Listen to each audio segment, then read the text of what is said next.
नमस्कार दोस्तों। उत्तराखंड जिला दर्शन की इस सीरीज में आपका स्वागत है। और इस जिला दर्शन सीरीज में हम आज बात करने वाले हैं उत्तरकाशी जिले की। मेरे पीछे आपको उत्तरकाशी का मानचित्र दिख रहा होगा। उत्तरकाशी जिले के बारे में मैं आपको बता दूं, ये उत्तराखंड का दूसरा सबसे बड़ा जिला है। कई किताबों में ये सबसे बड़ा जिला दिखा रखा है। इसका क्षेत्रफल 8016 वर्ग किलोमीटर है। उत्तराखंड की भौगोलिक परिस्थिति में अगर आप देखेंगे तो इसकी स्थिति ठीक उत्तर दिशा में है, उत्तर और पश्चिम में। इसके उत्तरी रीजन में पूरा ट्रांस हिमालय की पर्वतमाला है। देखिए आप, बृहद हिमालय के ठीक ऊपर, यमुनोत्री के ऊपर आप देखेंगे ये ट्रांस हिमालय है, जो बृहद हिमालय के निर्माण से भी पूर्व में बन चुका था। और उत्तरकाशी तक बृहद हिमालय का विस्तार है। उत्तरकाशी की रेंज तक, यहाँ देखेंगे आप उत्तरकाशी तक, ये हिस्सा बृहद हिमालय का है। ऊपर ट्रांस हिमालय है, नीचे लघु हिमालय है। नीचे के क्षेत्र में आप देखेंगे तो लघु हिमालय है। आज हम बात करने वाले हैं उत्तरकाशी की भौगोलिक परिस्थितियों के बारे में, यहाँ की नदियाँ, यहाँ के ताल, यहाँ दर्रे, विज्ञान के बारे में। जिले दर्शन की सीरीज में हम एक और वीडियो उत्तरकाशी पर बनाएंगे, जिस पर हम बात करेंगे यहाँ की सांस्कृतिक धरोहर की, मंदिर की, त्योहारों की, मेलों की। लेकिन पहली से पहली इस वीडियो में हम आपको दिखाना चाहते हैं उत्तरकाशी की भौगोलिक परिस्थिति को। देखिए इसका पश्चिम में विस्तार कहाँ से है। इसके ठीक पश्चिम में अगर आप जाएंगे तो यहाँ हिमाचल प्रदेश पड़ेगा। पश्चिम दिशा में हिमाचल है। इसके दक्षिण में देखिए आप, देहरादून जिला है। ये दक्षिण पश्चिम में देहरादून जिला है। इसके दक्षिण में टिहरी जिला है, नीचे टिहरी जिला पड़ेगा। और इसके ठीक पूर्व दिशा में पड़ेगा आपका चमोली जिला। उत्तर दिशा में आपको पड़ेगा चीन यानी कि तिब्बत का क्षेत्र। इस तरह से ये कुल दो तीन, यहाँ पर अगर आप राज्यों की बात करेंगे तो हिमाचल एकमात्र राज्य को ये स्पर्श करता है, भारत के, हिमाचल को। देश की बात करेंगे आप तो ये तिब्बत को ये टच करता है, तिब्बत के क्षेत्र को, चीन के क्षेत्र को। जिलों की बात करेंगे अगर आप तो देहरादून, टिहरी और चमोली, 3 जिलों की सीमाओं को ये टच करता है। इसके जो स्थापना हुई थी वो 24 फरवरी 1960 को हुई थी। इससे पूर्व टिहरी जिले का एक हिस्सा हुआ करता था। टिहरी रियासत 1949 में भारत में सम्मिलित हुई। उससे पहले वहां पर नरेशों का राज्य चलता था, टिहरी नरेश। और उसके बाद जब देश आजाद हुआ तत्पश्चात ये भारत का हिस्सा बना 1949 में। और 1960 में ये टिहरी से अलग होकर एक बड़ा पर्वतीय जिला बना। यहाँ टोटल बर्फ का क्षेत्र है, इसलिए जंगल यहाँ पर बहुत कम है। एक वन्यजीव विहार और एक नेशनल पार्क, 2 नेशनल पार्क यहाँ पर मौजूद हैं। एक उत्तरकाशी के ठीक पश्चिम दिशा में है गोविंद नेशनल पार्क, वहीं पर गोविंद वन्यजीव अभयारण्य भी है। और एक ठीक सबसे पूर्व दिशा में है गंगोत्री नेशनल पार्क, जो उत्तराखंड का सबसे बड़ा नेशनल पार्क भी है। वो उत्तरकाशी में ही है, क्योंकि उत्तरकाशी का क्षेत्रफल बहुत ज्यादा है।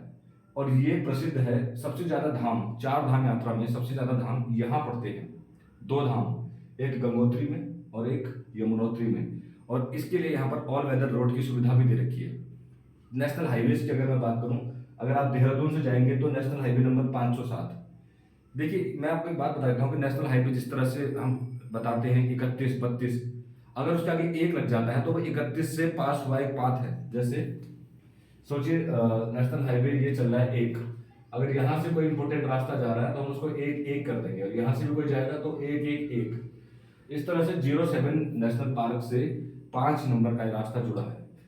तो ये देखिए आप, अगर आप यमुनोत्री जाएंगे तो ऋषिकेश, देहरादून से जाएंगे आप नौगांव, नौगांव से बड़कोट, बड़कोट होते हुए आप यमुनोत्री जाएंगे। ये 507 नेशनल पार्क का नंबर है, नेशनल हाईवे का नंबर है। दूसरा नेशनल हाईवे नंबर है यहाँ पर 34, जो आपको ऋषिकेश से मिलेगा, चंबा, और चंबा होते हुए टिहरी जिले से एंट्री करते हुए धरासू, धरासू से ये 34 बन जाएगा इस तरफ को, ये 134 बन जाएगा। देखिए मैंने आपको बताया ना 34 से 134, क्योंकि नेशनल हाईवे से ये कटा तो 134 हुआ। बिल्कुल इंपॉर्टेंट मार्ग है, यमुनोत्री की तरफ जा रहा है। अगर आप गंगोत्री से यमुनोत्री जाएंगे तो धरासू होते हुए ही जाएंगे। बड़कोट तक ये 507 है। कहाँ से? देहरादून से। बड़कोट होते ही 134 बन जाता है और यमुनोत्री की तरफ प्रस्थान करता है। तो यमुनोत्री पर नेशनल हाईवे 134 और गंगोत्री के लिए नेशनल हाईवे 34 रहेगा। ये बड़े 2 हाईवे यहाँ पर आपको दिख रहे होंगे, एक यमुनोत्री के लिए और एक गंगोत्री के लिए। दोनों हाईवेज की हमने बात करी, 34 और 134 की। अब मैं बात करता हूँ उत्तरकाशी में, क्योंकि हमने बात करनी है पहले इसके प्रशासनिक इकाई की। उत्तरकाशी का क्षेत्रफल मैंने आपको बताया 8016। विरल, उत्तराखंड में सबसे कम जनसंख्या घनत्व यहीं पर है। आपको मैंने पहले भी बताया था कि हिमरेखा से ऊपर 4000 मीटर से अधिक ऊंचाई पर बर्फ जम जाती है, पानी की सुविधा नहीं होती है। ऐसे स्थानों पर जनसंख्या बहुत कम रहती है, नहीं रह पाएगी। जिधर पानी नहीं होगा वहां असुविधा निश्चित तौर पर होगी, बर्फ में आप रह नहीं सकते। ट्रांस हिमालय और नीचे बृहद हिमालय, ये वो क्षेत्र हैं जो जनविहीन है। आपको लोकेशन दिख रही होगी क्योंकि धाम की वजह से यहाँ पर मंदिर हैं और मंदिरों की वजह से पर्यटन स्थल है यहाँ पर। उस वजह से कुछ होटल हैं, कुछ लोग यहाँ पर रहते हैं, मगर इतनी बड़ी जनसंख्या यहाँ पर नहीं रहती। लघु हिमालय की तरफ आपको निश्चित तौर पर आबादी मिलेगी, उत्तरकाशी में मिलेगी आपको आबादी, नौगांव में मिलेगी, चिन्यालीसोर में मिलेगी, धरासू में मिलेगी, इस तरफ आपको आबादी मिलेगी। मगर उस रीजन में आपको ज्यादातर स्थान दिख रहे होंगे क्योंकि वो भौगोलिक परिस्थिति के हिसाब से मानचित्र बनाया गया है। क्योंकि यहाँ पर पर्यटन स्थल है, मंदिर है, और मंदिर भी चोटियों पर नहीं है, तलहटी पर है। नदियां जहां से आ रही है वो निचला क्षेत्र है, जहां पर आप रह सकते हैं, पानी की व्यवस्था कर सकते हैं। उन जगहों पर नदी जब जाती है तो घाटी बनाती है, नदी चोटी से नहीं चलती है, नीचे को रास्ता बनाती है जो इतनी ऊंचाई पर नहीं होते। इस वजह से नदियों के किनारे पर यहाँ पर कुछ आबादी मिलेगी आपको, और मिलेंगे बुग्याल। जब आप चोटी पर जाएंगे तो बुग्याल मिलेंगे वहां पर। भाई पहाड़ी है, आप देखें ना, 4000 मीटर से अधिक ऊंचाई पर हरियाली तो नहीं हो सकती, बर्फ जमी है, जब बड़े बड़े पेड़ तो नहीं होंगे। अन्यथा तो जब आबादी नहीं है तो सबसे ज्यादा जंगल होना चाहिए था यहाँ पर। वो पौड़ी में है, वो तो लघु में होगा जहाँ बर्फ नहीं होगी। जब बर्फ पिघलेगी इन क्षेत्रों में तो वो बर्फ हटेगी चोटी पर, बर्फ तो नीचे जाएगी, तलहटी में कुंड बनाएगी, लेकिन वहां पर हट करके छोटी छोटी घास के मैदान बनेंगे। बुग्याल चोटी पर हो सकते हैं अत्यधिक ऊंचाई पर, जहां लोग ट्रैकिंग करने जाते हैं, घूमने जाते हैं। घास के मैदान, बारीक घास के मैदान, बुग्याल निश्चित तौर पर ऊंचाई पर होंगे। लेकिन मंदिर और ये नदियां जहां से निकलती हैं वो घाटी में होंगी, ध्यान रखिएगा इस बात को। ताल भी नीचे ही होंगे, ताल ऊंचाई पर भी अवेलेबल होंगे, मगर नदी का स्रोत भाव नीचे को रहेगा तो नीचे के ताल बनने की ज्यादा भी संभावना रहेगी। फिलहाल जब सब कुछ ही 4000 मीटर से ऊंचाई पर चल रहा है तो हमें देखना होगा इस भौगोलिक परिस्थितियों को जो हम पीछे मानचित्र में देख रहे हैं। हम सबसे पहले बात करते हैं यहाँ की नदियों की, जिसकी हमने चर्चा पहले भी की है, पिछली वीडियो में भी की है। प्रमुख, भारत की सबसे प्रमुख नदी गंगोत्री, गंगा नदी, जिसका उद्गम स्थल गौमुख है। ध्यान से देखिएगा, ये गौमुख है, यहाँ मौजूद है गौमुख, यहां से निकलती है गंगा नदी। इसकी पहली सहायक नदी है रुद्र गंगा, जो रुद्रगेरा ग्लेशियर से निकलती है, यहीं से, रुद्रगेरा ग्लेशियर से। और गौमुख में देखिए आप, मैं नदी की पहले चर्चा कर रहा हूँ। गौमुख इसका नदी का प्रमुख स्थान है, जहां से इसका जन्म हो रहा है। इसके ठीक नजदीक तपोवन एक बुग्याल है, उसके बारे में भी बात करेंगे। गौमुख से निकलने के बाद ये नदी गंगोत्री में जाती है। गंगोत्री में इसकी एक और सहायक नदी है केदार गंगा।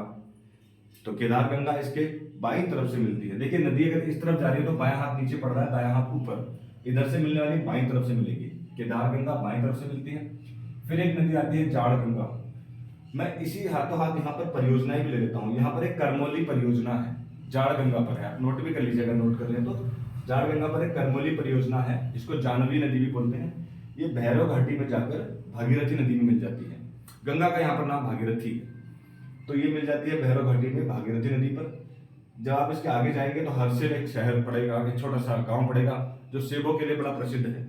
मैं नदी के साथ किनारे पर आने वाले शहरों को भी हाथों हाथ दिखाता जाता हूँ। सेबों के लिए बड़ा प्रसिद्ध है, बड़ा पर्यटक स्थल है, यहाँ पर अत्यधिक ऊंचाई पर है, क्योंकि नदी अभी ऊंचाई से ही नीचे आ रही है, फिलहाल ऊंचाई पर है, तो बड़ी सुंदर जगह है हर्षिल। जो भी गंगोत्री जाता है मनमोहक छटा देखकर यहाँ पर रुक जाता है। हर्षिल के बाद यहाँ पर एक लोहारी नाग परियोजना है, नोट कर लीजिए आप, लोहारी नाग परियोजना, ये भी भागीरथी नदी पर है। लोहारी नाग परियोजना यहाँ पर है, ठीक। और जब आप आगे बढ़ेंगे तो झाला नाम की एक जगह पड़ेगी। झाला, ये 34 नेशनल हाईवे नंबर है, इसी के किनारे किनारे भागीरथी नदी चलती है। शिया गंगा या सियालगाड़, देखिए हमने जानवी नदी का उद्गम स्रोत नहीं बताया था आपको, थांगला दर्रे से निकलती है, हम दर्रे में भी बताएंगे। थांगला दर्रा उत्तरकाशी को जोड़ता है तिब्बत से। ये जितनों के पीछे लाला लगा है ना, ये सारे दर्रे आपको उत्तरकाशी में ही मिलेंगे। अगर क्वेश्चन में कभी भी इस तरह से दर्रे आ जाए ला वाले, तो 90% चांस है कि वो उत्तरकाशी में ही होगा। थांगला, मुनिंगला, सांगचोगला, नेरिंगला, ये दर्रे हैं उत्तरकाशी के। तो थांगला दर्रा यहाँ पर है, और थांगला दर्रे से निकलती है जानवी नदी या जाड़ गंगा, भैरव घाटी में मिल गई।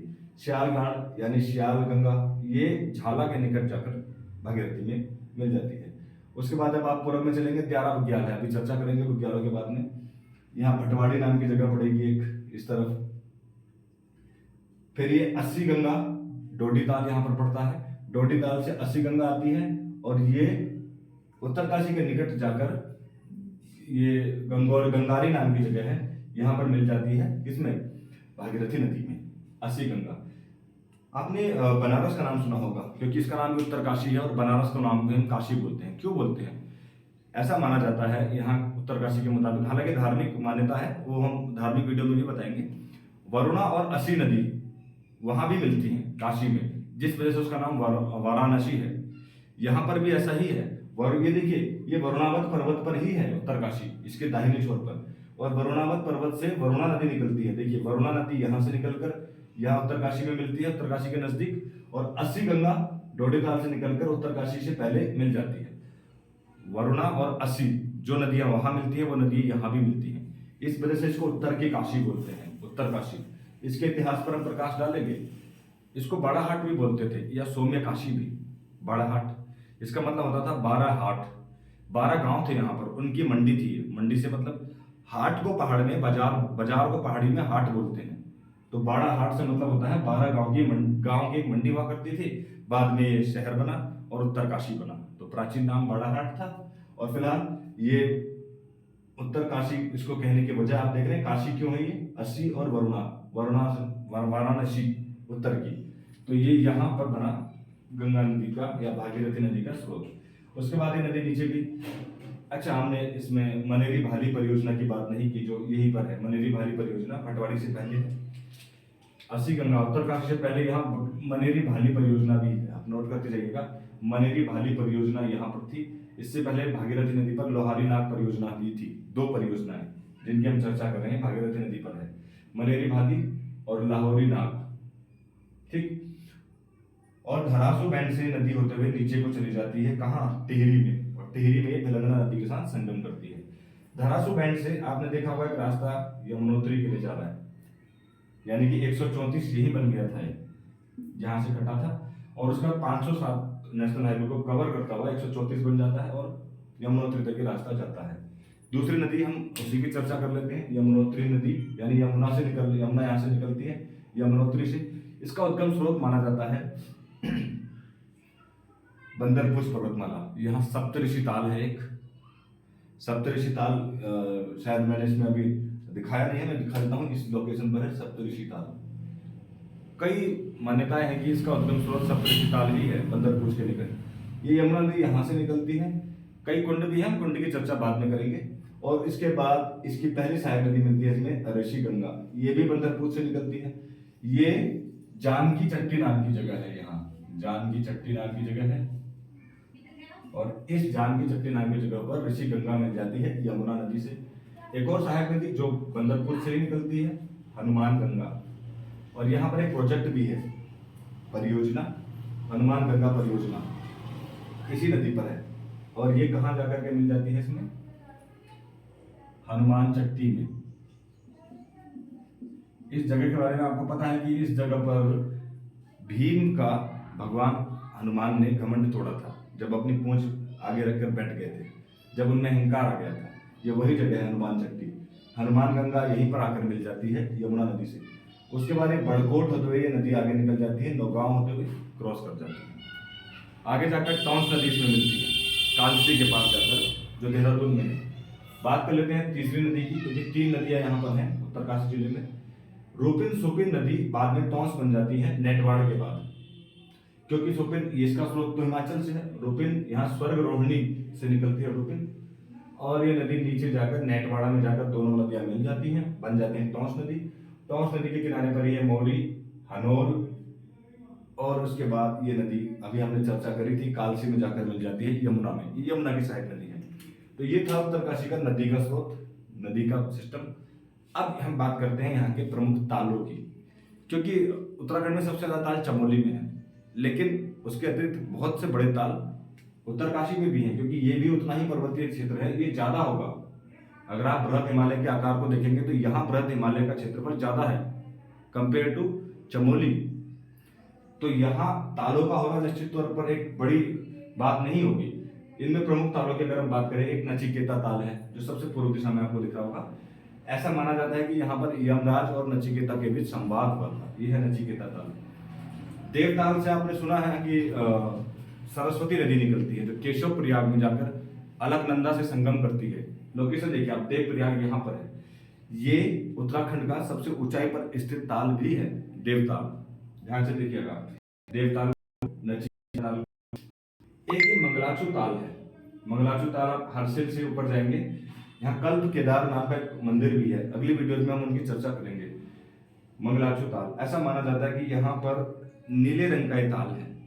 आप सीटी बजाइए या ताली बजाइए तो रेत अपने आप ऊपर को उछलने लग जाता है, बिना हिलाए, हाथ हिलाए, ऐसा माना जाता है। आप जाइए जरूर, अगर आप जाएंगे तो देखेंगे इधर मंगलाचू ताल को।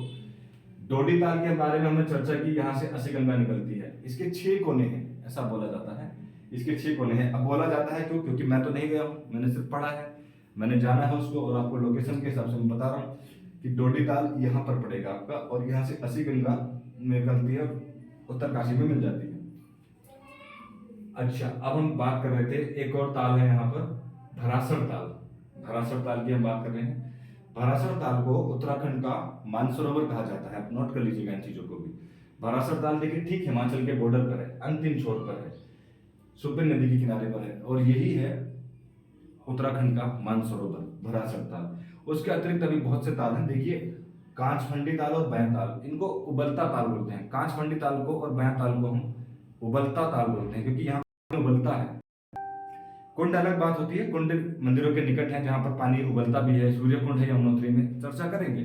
तालों की फिलहाल हम बात कर रहे हैं। इसके अतिरिक्त भी यहाँ पर अन्य और ताल भी हैं, जैसे लामा ताल। उनकी एक्चुअल लोकेशन हम यहाँ पर ट्रैक नहीं कर पाए, उनको इंटरनेट पर भी नहीं ढूंढ पाए, जिस वजह से उनको हम दिखा नहीं पाए। प्रमुख ताल लेकिन यही है जो परीक्षा में अक्सर पूछे गए हैं, इससे संबंधित सवाल। उबलता ताल कौन सा है? कांचफंडी बैं ताल। ये कई बार परीक्षा में पूछा गया है। पिछले आप अध्याय देखिए, पिछले पेपर्स देखिए, आप ग्रुप सी के जितने पेपर्स देखिए, आपको इनसे सवाल जरूर मिलेगा। अब आने वाले दौर में ये सवाल मिल सकता है आपको कि उत्तराखंड का मानसरोवर किसे कहा जाता है? तो भरासर ताल को कहा जाता है। डोडी ताल, 6 कोनों का ताल, ये सवाल पूछा जाता है लगातार। देवताल के बारे में पूछा जाता है। केदार गंगा का उद्गम स्रोत केदार ताल, ये पूछे जाते हैं, इसलिए महत्वपूर्ण है ये सवाल जिनके बारे में हम चर्चा कर रहे हैं। हम इस टॉपिक में तीसरा टॉपिक कवर करने वाले हैं इस वीडियो में, वो था हमारा दर्रे। अभी हमने चर्चा की ला दर्रे, तो उत्तराखंड के अंदर, उत्तरकाशी के अंदर जो दर्रे हैं उनकी चर्चा करते हैं। दर्रे आपको मालूम में क्या होता है? जब ऊंची ऊंची चोटियां होती हैं तो उन्हें क्रॉस करने के लिए रास्ता चाहिए। आप पहाड़ी की चोटी पर जाकर किसी पहाड़ को क्रॉस नहीं करना चाहते, इसलिए एक रास्ता नदी भी बना देती है घाटी जैसा निकलने के लिए। और नदी नहीं बना पाई तो आपको एक ऐसा पास तो चाहिए पहाड़ियों के बीच में से, इस तरह से बीच में से, जहां से आप पहाड़ी को बिना चढ़े क्रॉस करें, वो रास्ता पास कहलाता है। तभी तो भारत पर हमले नहीं हुए। अगर दर्रे का रास्ता, दर्रे पता चल जाते, उस समय सड़क थोड़ी बनती थी, पास ही तो थे। अगर ये पता चल जाता तो हिमालय से अटैक हो जाता।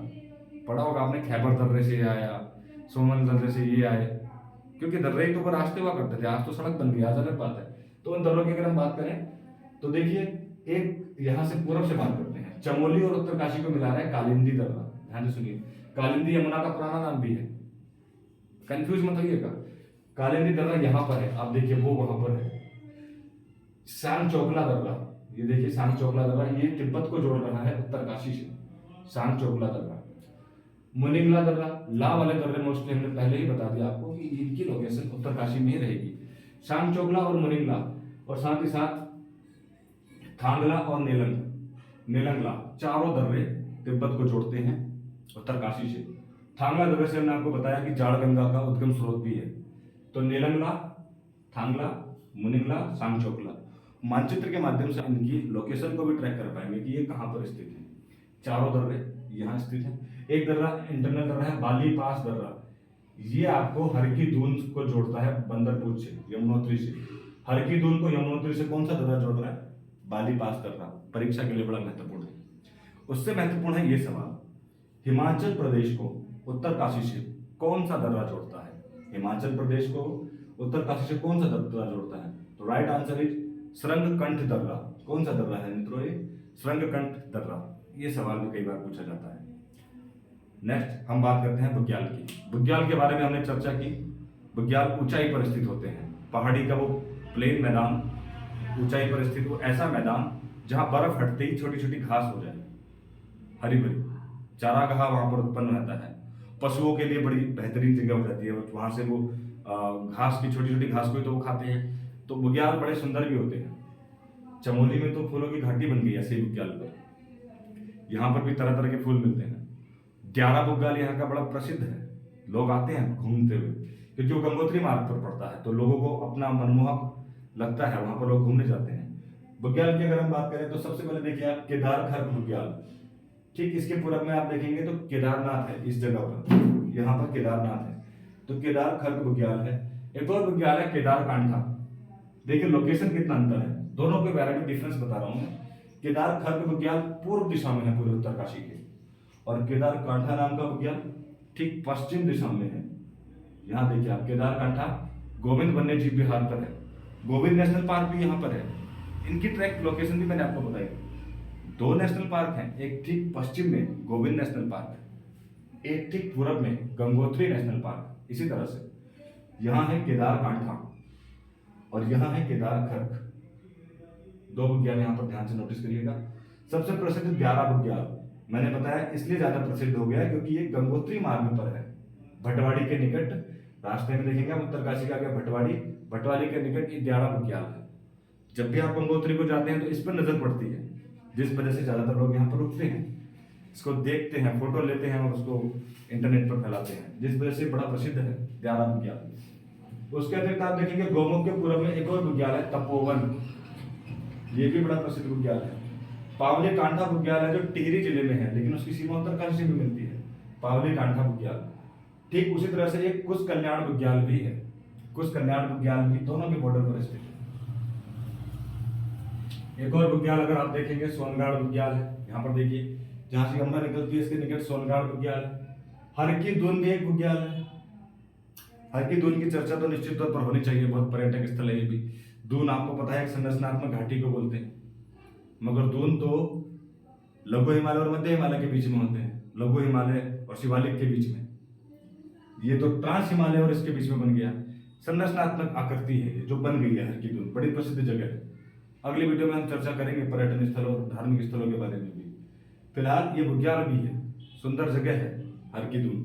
बुग्यालों पर अगर आप चर्चा करें, केदार कांठा, हर की दून, सोनगाड़, ग्यारह बुग्याल, तपोवन बुग्याल, केदार खर्क बुग्याल, पावली कांठा, कुश कल्याण बुग्याल, ये वो प्रसिद्ध बुग्याल है जो उत्तरकाशी के अंदर मौजूद है।